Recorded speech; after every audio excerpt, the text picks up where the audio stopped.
네, 우리 계속해서 말씀 이어가고 있는데요. 오늘은 본문도 좀 짧고 오늘 나눌 것도 좀 짧습니다. 그래서 오늘은 설교가 그렇게 길지 않을 것 같고요. 짧게 핵심을 같이 나누고 그거에 따라서 좀 기도의 시간을 많이 같이 가졌으면 좋겠습니다.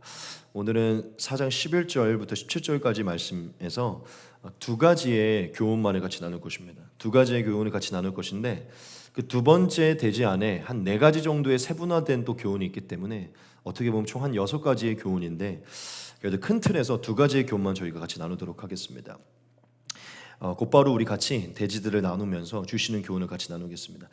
첫 번째로 저와 여러분들에게 주시는 오늘 본문이 주는 첫 번째 교훈은 바로 이것입니다. 우리 같이 한번 읽도록 하겠습니다. 시작. 서로 비방하지 말라. 네. 야고보가요 오늘 11절 12절 말씀으로 저와 여러분들에게 서로 비방하지 말라라는 교훈을 줍니다.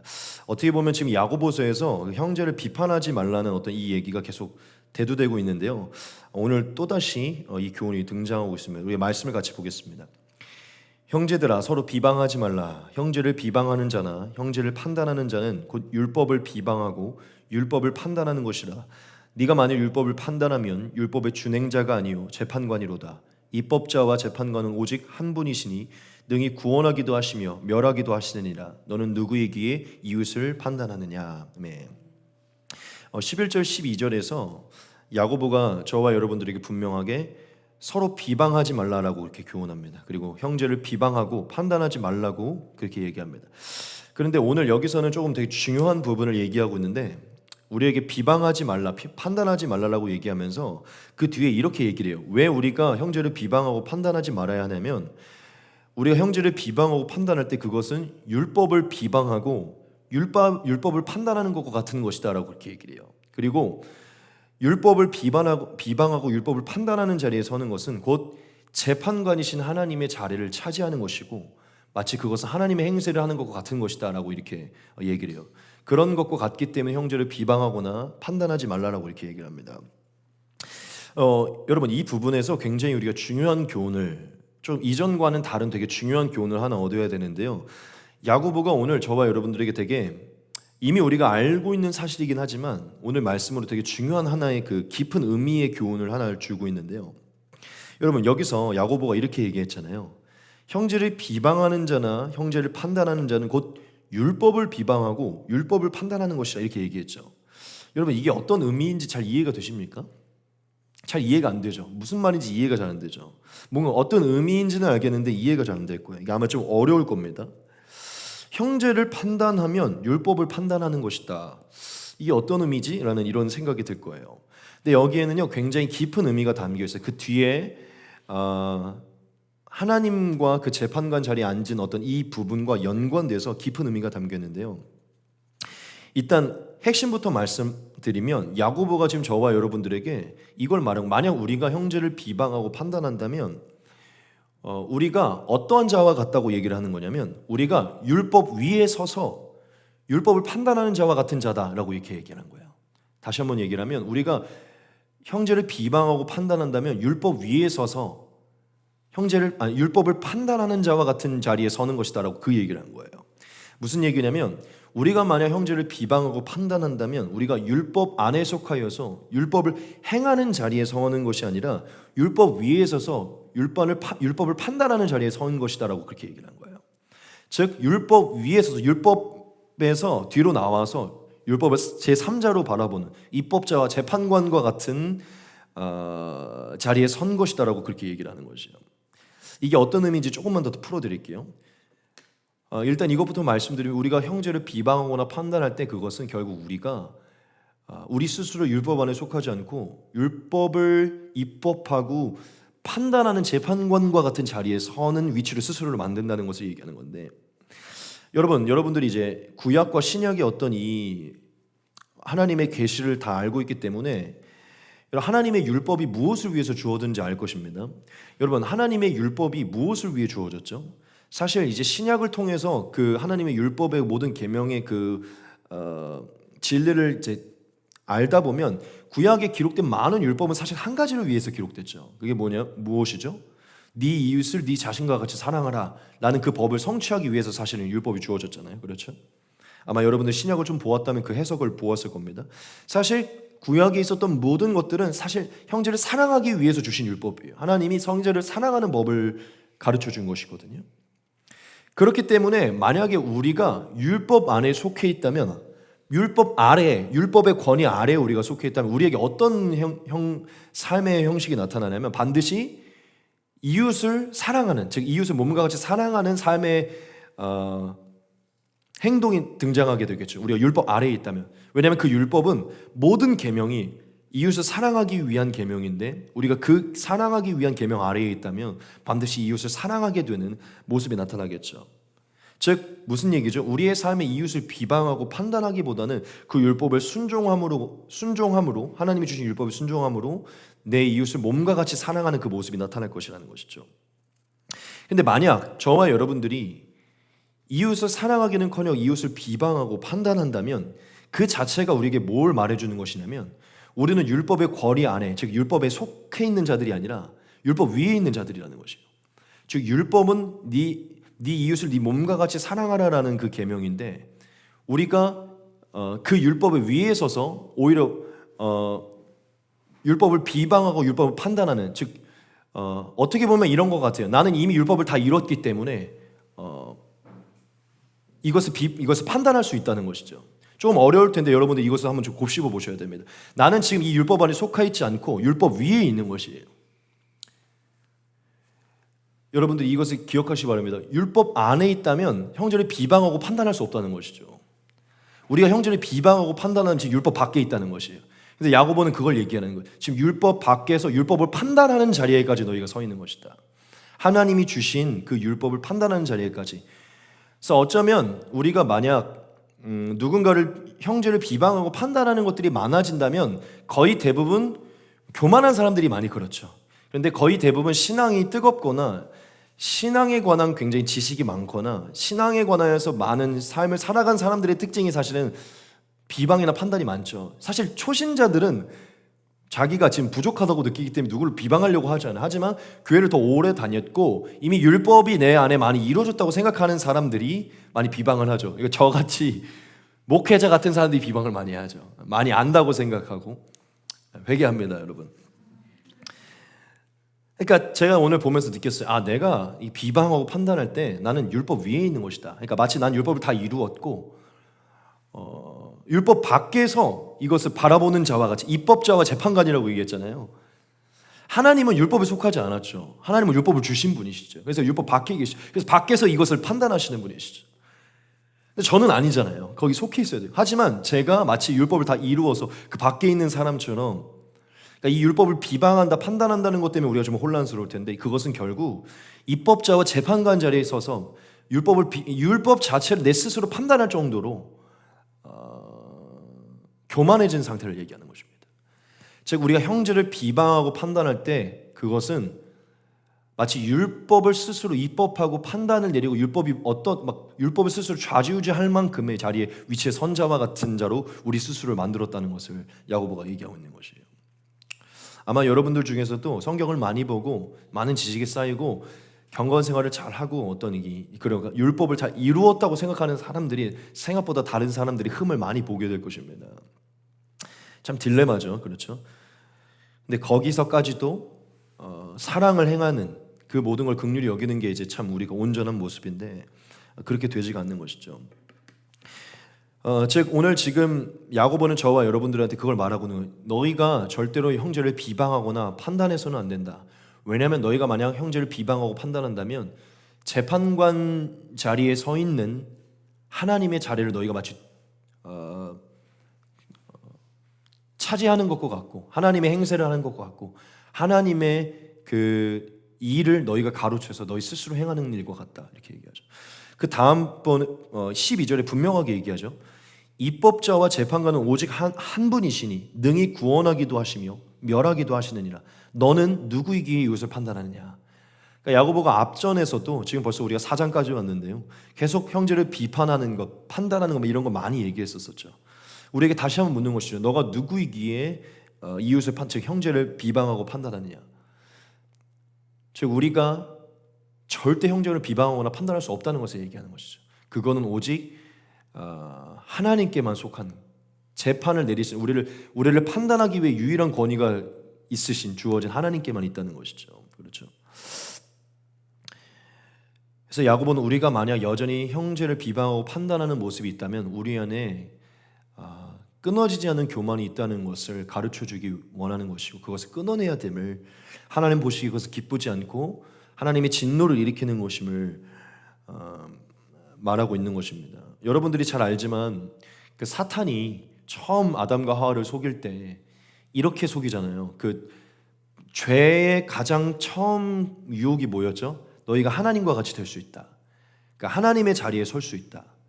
그게 이제 여러분들이 좀 이제 성경을 많이 보면 알겠지만 인간은 원래 선악을 하나님께 묻고 하나님의 뜻을 구하면서 분별하며 살아야 되는데 하나님의 뜻보다는 내가 스스로 선악을 판단하고 싶은 거예요. 내 기준으로 이게 옳고 그름을 판단하고 싶은 거죠. 그러니까 선악과를 따먹었다는 게 사실 그런 의미거든요. 더 이상 내 삶은 내가 왕이 될 것이고 내가 판단관이 될 것이야. 내가 봤을 때 옳으면 옳은 것이고 내가 봤을 때 그르면 그른 것이야. 그러니까 스스로가 옳고 그름을 판단하면서 살고 싶은 거예요. 내가 왕이 되고 내가 재판관이 되고 그게 죄의 시작입니다. 죄의 시작. 이게 지금 야고보가 말하는 것과 오버랩되는 것이죠. 즉 하나님과 같이 되어서 그러니까 우리가 사실은 이런 것 같이 예를 들어 뭐 한나가 저한테 뭐 이렇게 잘못했어요. 근데 제가 볼 때는 딱 봐도 내 기준에서 뭐가 잘못했는데 근데 제가 해야 될 건 뭐죠? 내가 그걸 비방하는 게 아니라 사실 하나님께서 행할 때까지 기다려야 되죠. 하나님이 어떻게 보시는지 난 모르니까. 근데 저는 이미 하나님의 생각이 내 생각인 것 같아서 막 이렇게 얘기하기도 하고 그렇게 되는 것이죠. 그러니까 무슨 얘기냐면 이후에 하나님이 내리실 재판을 제가 먼저 내려버리는 것이죠. 사실 하나님의 뜻이 뭔지도 잘 모르는데 무슨 얘기냐면 그 비방과 판단이라는 자체는 결국 그 단순히 말의 어떤 가시나 어떤 그것의 문제가 아니라 하나님과 같이 높아진 교만의 특징을 우리가 나타내고 있다는 것을 얘기하고 있는 것입니다.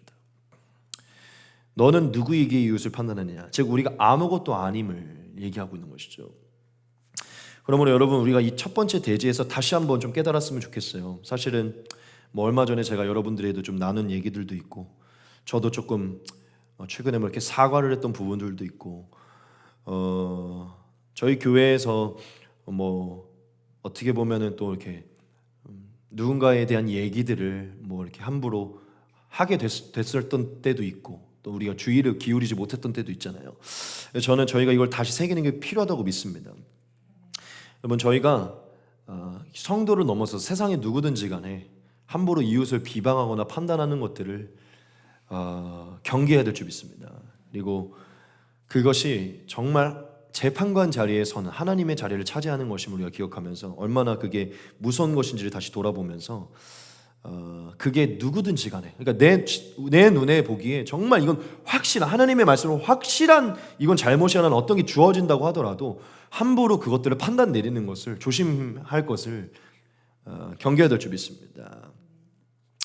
우리가 그것을 다시 한번 되새기면서 우리의 삶을 좀 돌아보며 넘어갔으면 좋겠습니다. 두 번째 대지입니다. 우리 같이 한번 읽도록 하겠습니다. 같이 읽겠습니다. 시작. 허탄한 자랑을 내려놓고 겸손하게 선을 행하라. 네. 좀 길죠. 이 두 번째 대지도 오늘 저와 여러분들 굉장히 중요한 부분입니다. 같이 한번 말씀을 보겠습니다. 들으라 너희 중에 말하기를 오늘이나 내일이나 우리가 어떤 도시에 가서 거기서 1년을 머물며 장사하여 이익을 보리라 하는 자들아 내일 일을 너희가 알지 못하는도다. 너희 생명이 무엇이냐? 너희는 잠깐 보이다가 없어지는 안개니라. 너희가 도리어 말하기를 주의 뜻이면 우리가 살기도 하고 이것이나 저것을 하리라 할 것이거늘 이제도 너희가 허탄한 자랑을 하니 그러한 자랑은 다 악한 것이라. 그러므로 사람이 선을 행할 줄 알고도 행하지 아니하면 죄니라. 네. 저는 오늘 이 13절 17절을 하나의 단락으로 하나의 교훈으로 봤어요. 사실 그게 맞습니다. 그래서 이 13절 17절의 본문으로 여러분들에게 어떤 교훈을 이거 어떻게 함축을 할까라고 생각했을 때 이렇게 생각했어요. 한마디로 말하면 이 교훈은요 허탄한 자랑을 내려놓고 겸손하게 선을 행하라는 것입니다. 이게 오늘 이 13절부터 17절까지 여러분들에게 주는 교훈인데 근데 이 안에는요 조금 더 우리가 살펴봐야 될 세부적인 교훈들이 있어요. 그래서 우리가 본문을 조금 떼어서 살피면서 세부적인 교훈을 같이 살피고 큰 틀에서 뭘 말하고자 하는지를 볼 것인데 첫 번째가 무엇이냐면요 되게 중요합니다. 저는 오늘 이 말씀을 보면서 다시 한번 제 스스로에게도 많이 다시 교훈을 얻게 되는데 첫 번째 주는 세세한 교훈은 이것이에요. 인생의 유한성과 불확실성을 인정하라는 것입니다. 인생의 유한성과 불확실성을 인정하라는 거예요. 말씀을 다시 한번 봅시다. 들으라, 너희 중에 말하기를 오늘이나 내일이나 우리가 어떤 도시에 가서 거기서 1년을 머물며 장사하여 이익을 보리라 하는 자들아, 내일 일을 너희가 알지 못하는도다. 너희 생명이 무엇이냐? 너희는 잠깐 보이다가 없어지는 안개니라. 네. 야고보가 굉장히 이렇게 어떤 예를 분명하게 들죠. 막 우리들 중에 나는 지금 이제 2026년에 미국으로 떠나서 거기서 비트코인을 투자를 해서 한번 1년 동안 뭘 해볼 거야. 예를 들어 우리가 교회에서 이렇게 한번 얘기를 해봤던, 지금 그랬던 자에게 좀 얘기를 하는 거예요. 그렇게 얘기하는 자여, 너는 내일 일을 알지 못하는도다. 너희의 생명이 무엇이냐? 너희는 잠깐 보이다가 없어지는 안개니라. 1년 동안 어디를 가서 장사할 궁리를 하고 이익을 볼 궁리를 하고 있는 어떤 성도에게 지금 얘기를 하고 있는 성도예요. 성도. 그러한 어떤 예를 분명하게 들면서, 그런 어떤 생각을 갖고 있는 자들을 분명하게 들면서 그런 태도를 경계하라고 얘기를 해요. 왜냐하면 인간은 내일 일을 알지 못하고 덧없는 존재이기 때문이라는 거예요. 또한 잠깐 보이다가 사라지는 안개와 같은 존재이기 때문에 그러한 생각들을 어느 정도는 경계해야 된다는 것이죠. 근데 여기서 되게 중요한 부분이 있어요. 제가 여러분들에게 좀 많이 잘 강조를 할 것인데, 야고보는 지금 우리에게 어떠한 계획을 세우는 것 자체를 부정적으로 여기는 것은 아니에요. 여기서 강조하는 것은 어떤 계획을 세우는 그 자체를 부정적으로 여기는 것은 아닙니다. 어떤 계획조차 세우지 말라. 너희는 안개와 같고 내일을 알지 못하니까 뭔 계획을 세, 무계획이 최고야. 이 얘기가 아니에요. 여러분, 우리에게는 어느 정도 계획이 필요해요. 왜냐하면 그 계획이 있어야 더 열심히 살아가게 되고 성실히 살아가기 때문이죠. 근데 여기서 야고보가 강조하는 게 뭐냐면, 계획은 인정하지만 우리 자신의 지혜를 의지하고 또한 자신의 지혜 안에서 철저하게 세운 계획과 미래에 대한 확신을 지나치게 의지하는 것을 경계하는 것이에요. 지금 이해되십니까? 자신의 지혜를 의지하고 그 지혜 안에서 철저하게 세우고 세밀하게 세운 그 미래에 대한 확신을 지나치게 의지하는 것, 그것을 경계하라는 것입니다. 그러한 태도는 경계되어야 된다는 것이에요. 여러분, 뭔가 비전이 뚜렷하고 꿈이 뚜렷하고 어떤 그 기질적인 게 뚜렷한 사람들, 예를 들어 저 같은 사람들은요, 미래를 막 엄청나게 그려놔요. 그려놓고서는 믿음 없는 소리를 하면은 굉장히 이렇게 좀 주눅드는 것 같고, 항상 긍정적이고 뭔가 이렇게 해야 된다는 생각 때문에요, 막 선포하는 기질이 있어요. 저 같은 경우는. 저 옛날에도 그랬어요. 제가 옛날에 신학교 가기 전에 그 연기할 때, 나는 크리스찬 엔터테인먼트를 세울 거야. 난 10년 안에 세울 거야. 나는 기독교 영화만 상영할 수 있는 영화관을 만들 거야. 막 그렇게 막 얘기했었어요. 옛날에 저희 교회에서는요, 그 뭐라 그럴까, 막 새해가 되면은 그 자신의 꿈과 비전을 기록하는 게 있었어요. 이렇게. 그래서 그걸 내라 그러고 같이 막 기도하자고 그런 게 있었어요. 거기에 제가 막 진짜 별의별 것들 막 다 기록해갖고, 내가 뭐 배우가 돼서 뭘 하고, 뭐 영화 감독 어떤 영화를 만들 것이고, 막 맞아서 1년 동안 어디에 가서 이익을 볼 거라는, 그 내가 어떤 계획을 세서 뭘 할 거라는 게 막 가득 차 있었어요.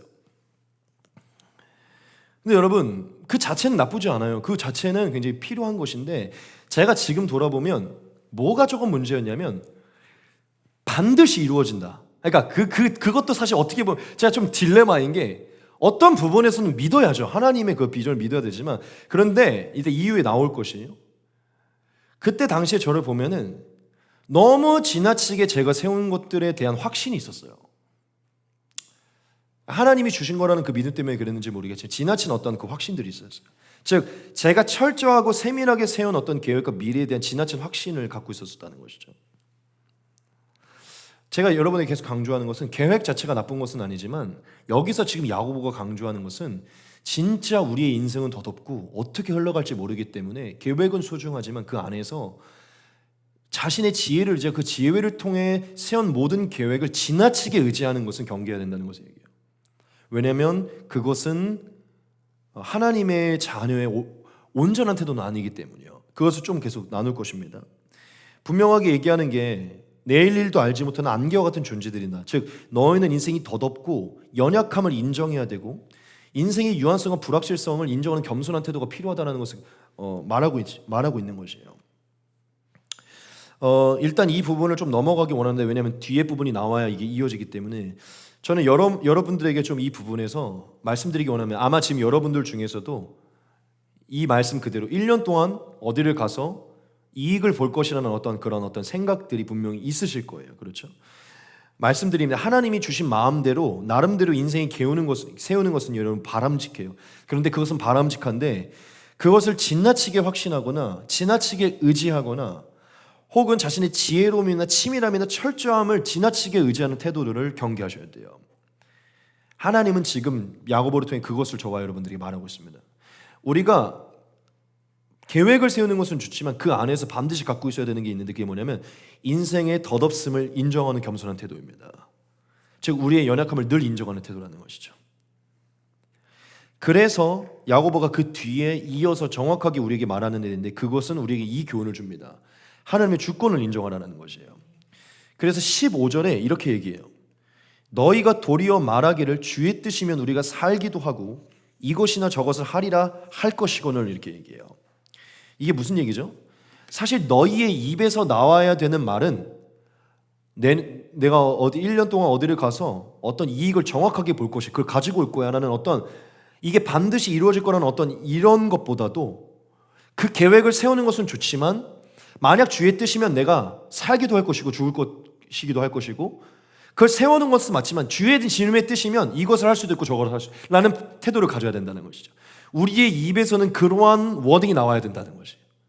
그게 올바른 자의 모습이라는 것입니다. 지금 이해가 되십니까? 즉 우리의 인생의 덧없음, 유한성과 불확실성을 강조하면서 계획을 세우는 것은 좋지만 하나님의 주권을 인정하는 태도를 가지라는 것이에요. 즉 너희의 삶에 필요한 태도는 치밀한 계획을 세우 그것을 자랑하는 것보다는 도리어 우리가 주님의 뜻이면 살기도 할 것이고 이것이나 저것을 하리라 할 것이다, 이렇게 말하는 게 온전한 태도인 것이라고 야고보가 지금 얘기하는 것이죠. 여러분, 제가 계속 강조하지만 계획을 세우셔야 돼요. 계획이 있어야 됩니다, 인생은. 그런데 여기서 얘기하는 것은 계획을 지나치게 신뢰하기보다는 계획 속에서도 여전히 늘 매순간 하나님의 주권을 인정해야 된다는 것이죠. 하나님의 뜻을 계속 물어야 되고 하나님의 뜻을 계속 따라 살고자 하는 겸손한 태도가 수반돼야 된다는 것이에요. 지금 아까 이 말씀에서도 보면요, 여러분, 너희 중에 말하기 오늘이나 내일이나 우리가 어떤 도시에 가서 거기서 1년을 머물며 장사하여 이익을 보리라, 이 말씀 자체는 굉장히 많은 한 가지의 의미가 담겨 있어요. 아주 분명하죠. 이 사람의 어떤 계획이 이익을 볼 것이고 장사를 할 것이고 1년 동안 어떤 모든 것들이 분명해요. 그런 것들이. 그게 나쁜 것은 아니지만 도리어 우리가 그 가운데서 해야 되는 것은 그것만을 지나치게 의지하기보다는 주님의 뜻이 어떻게 주어질까를 계속 세밀하게 살피는 태도가 필요하다는 거죠. 여러분, 다시금 강조합니다. 꿈과 비전이 필요해요. 그래야 성실하게 살아갈 수 있어요. 목적을 가지고 올바른 방향으로 나아갈 수 있어요. 그리고 다시 한번 언급합니다. 그것을 어느 정도는 믿음으로 바라보셔야 돼요. 왜냐? 믿음이 있어야 흔들리지 않고 의지를 갖고 나아갈 수 있죠. 제가 여러분들에게 극단적으로 말하고 싶지 않아요. 꿈과 비전을 가지고 목표를 가지셔야 돼요. 계획을 세우셔야 돼요. 그리고 그거를 또한 확신과 믿음으로도 가지고 가셔야 돼요. 그런데 틈을 두셔야 된다는 것입니다. 그 모든 내 안에 강한 믿음과 강한 확신보다 더 뛰어난 것은 하나님의 주권이라는 것이죠. 지금 이해되십니까? 내 안에 주어진 믿음과 확신보다 뛰어난 것은 하나님의 주권이라는 것이에요. 근데 사실 우리가 가끔은 우리의 야망과 우리의 어떤 것들이 하나님의 뜻처럼 여겨서 우리가 그걸 믿을 때도 있잖아요. 그러니까 하나님은 분명히 우리에게 어떻게 주신 어떤 선행을 이뤄 가실 것이지만 우리의 생각과 다른 방법으로 이뤄 가실 수도 있습니다. 그러니까 그거를 인정해야 된다는 것이죠. 야고보가 굉장히 중요한 얘기를 저와 여러분들에게 던진 것이에요. 여러분, 모든 길, 모든 계획 속 그곳에서 하나님의 뜻을 묻는 것이 필요하다고 믿습니다. 아니, 지금 이 얘기를 하는 게 맞는지 잘 모르겠는데, 설교 중에 오늘 제가 일하다 말고 잠깐 인스타를 들어가 봤어요. 그랬더니 툴이라는 계정에 어떤 글이 하나 올라와 있더라고요. 그래서 주님 흔들립니다. 아니 근데 오늘 에녹이가 온 거예요. 어쩌면 지금 이 말씀이 에녹이한테 필요할 수도 있겠다는 생각이 이제 든 거죠, 제가. 왜냐하면 지금 나는 오늘 에녹이 올 줄을 몰랐어. 그리고 사실 에녹이 올 줄도 몰랐기 때문에 이 말씀을 주면서 에녹이가 생각도 안 났어요. 근데 지금 이 말씀을 하다 보니까 오늘 얘가 고민하고 있던 것들, 어쩌면 이 말씀이 진짜 딱 오늘 하나님을 찾고자 왔던 에녹에게 탁 답이 될 수도 있겠다는 생각이 들어요. 그래서 사실은 우리가 잠언에 보면 이 두 가지의 말씀이 있음을 우리가 잘 알고 있죠. 같이 한번 보겠습니다. 사람이 마음으로 자기의 길을 계획할지라도 그의 걸음을 인도하시는 이는 여호와시니라. 19장입니다. 사람의 마음에는 많은 계획이 있어도 오직 여호와의 뜻만이 완전히 서리라. 저는 여기서 계획 자체를 부정적으로 여기고 있다고 믿지 않아요. 인간은 계획이 있어야 됩니다, 여러분. 진짜 무계획적인 사람은요, 아무런 열매가 없어요. 제가 느낄 때 하나님은 계획을 주시고 그 계획 속에서 다른 길들을 이뤄가는 것 같아요. 여러분들이 계속 강조하는 것은 너무 극단적으로 여겨서 뭐야, 그럼 계획도 세우지 말고 매 순간 그냥 주님의 뜻이면 이거 됐다고 저거 했다고 저거 했다 이런, 그게 아닙니다, 여러분. 여기서 말하는 것은 그러한 강한 인간적인 확신을 버리라는 거예요.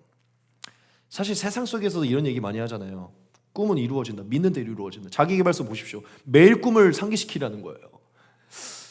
너무 기독교에서도 막 그런 거 많이 가르치잖아요. 그게 뭐 틀렸다고 말할 수는 없지만 하나님의 방법이 좀 다르다는 것이죠. 그렇죠? 그것을 그리는 것은 좋고 소망하는 것은 좋지만 그거보다 더 뛰어난 완벽한 주권의 하나님을 늘 인정해야 된다는 것이죠. 여러분, 이러한 태도를 가집시다. 하나님의 꿈과 비전과 계획을 가지시고 신뢰하십시오. 하지만 그때 늘 그런 모든 순간 속에 이 마음을 가십시오. 하지만 주님, 언제나 주님의 뜻을 구하고 의지하고 있습니다. 주님의 뜻이라면 언제든지 내려놓을 수 있습니다. 주님의 뜻이라면 언제든지 방향을 바꿀 수 있습니다. 언제든지 주님의 주권을 인정합니다. 이렇게 가셔야 된다는 거예요. 저는 오히려 이렇게 갈 때 더 잘 가게 될 거라고 믿습니다. 지금 여러분 모두 다 어느 정도 계획이 있으시고 비전이 있으시죠? 저는 그대로 하나님이 이루어지길 원합니다. 하지만 하나님이 그렇게 이루어지길 원하지만 여러분 그 시간들 속에 겸손을 유지하시기 바랍니다. 강한 어떤 확신을 의지하는 것, 그것을 경계하셔야 돼요. 그래서 세 번째 또다시 우리에게 얘기하는 것은 이것입니다. 허탄한 자랑을 경계하라는 것이에요. 16절입니다. 이어지는 내용입니다. 이제도 너희가 허탄한 자랑을 하니 그러한 자랑은 다 악한 것이라. 허탄한 자랑을 경계하라고 얘기하죠. 왜냐하면 악한 것이기 때문에. 여기서 허탄한 자랑이라는 것은 결국 다 이어지는 내용인데, 겸손하게 하나님의 주권을 인정하면서 매 순간 하나님의 뜻을 구하려는, 그 하나님의 뜻을 의지하려는 태도보다는 자신의 능력과 지혜와 치밀하고 철저한 계획을 더 의지하면서 그것들을 계속 떠들면서 살아가는 삶의 태도를 얘기해요. 자신의 꿈과 비전을 언급하는 것은 좋지만 여러분, 이 굉장히 큰 차이가 있습니다. 겸손한 자가 얘기하는 것과 하나님이 그렇게 반드시 할 거라고 확신하고 어떤 이거보다는요, 마음에 있지만 늘 하나님이 어떻게 인도하실지를 구하고 있다는 게 더 온전한 태도라는 것이죠. 지금 이해되시죠? 여러분, 허탄한 자랑에는요 악함이 있어요. 악함. 그것은 어쩌면 자신이 생각한 대로 반드시 이루어야 된다는 어떤 그러한 부분에 대한 악함이 있을 수도 있고, 하나님 앞에 완전히 겸손한 태도보다는 하나님보다 앞선 어떤 교만의 악함이 있을 수도 있어요. 저는 지금 저와 여러분들 안에 있는 게 허탄한 자랑이라고 생각하지는 않습니다. 하지만 우리가 경계해야 돼요. 이런 경솔한 교만한 모습에서 나오는 어떤 그 자랑은요, 하나님 앞에 그리 올바른 모습은 아니라는 것이죠. 우리 안에 강한 확신과 의지가 있더라도 우리에겐 어느 정도 낮추는 모습이 필요하다는 것입니다. 그런데 잠언에도요 굉장히 중요한 얘기가 있어요. 27장 1절입니다. 너는 내일 일을 자랑하지 말라. 하루 동안에 무슨 일이 일어날는지 네가 알 수 없습니다. 이 말이 곧 허탄한 자랑을 하지 말라는 얘기와 같습니다. 여러분, 우리가 확신을 갖고 의지하는 것은, 그걸 바라보는 것은 좋지만 그것은 너무 우리가 자랑하는 것은 경계해야 되는 태도예요. 왜냐? 하나님이 어찌하실지 사실 우리가 알지 못하기 때문이죠. 내가 믿고 한 대로 하나님이 꼭 이루어줄 만한 법은 사실은 없기 때문이죠. 그것도 어쩌면 악으로부터 나는, 우리 안에 교만으로부터 나는 것일 수 있다는 것이죠. 그래서 늘 경계해야 됩니다. 이 꿈도 비전도 이 모든 것도 지금 주님의 뜻에 합당한지 주님이 그대로 인도하고 있는지를 늘 바라봐야 된다는 것이죠. 마지막 네 번째 교훈입니다. 지금 선을 행하는 것에 집중하라는 것입니다. 마지막 17절입니다. 그러므로 사람이 선을 행할 줄 알고도 행하지 아니하면 죄니라. 야고보가 17절 가장 마지막에 갑자기 사람이 선을 행할 줄 알고도 행하지 아니하면 죄니라 라고 얘기를 하고 있어요.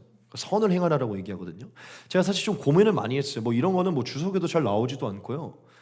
사실 진짜 웃긴 게 뭔지 알아요? 주석은요, 애매한 거는 꼭 답이 없어요. 제가 알아서 해석을 해야 돼요. 똑같은 거죠. 다 어려운 거죠. 생각을 해봤어요. 왜 마지막에 이 말을 꺼냈을까?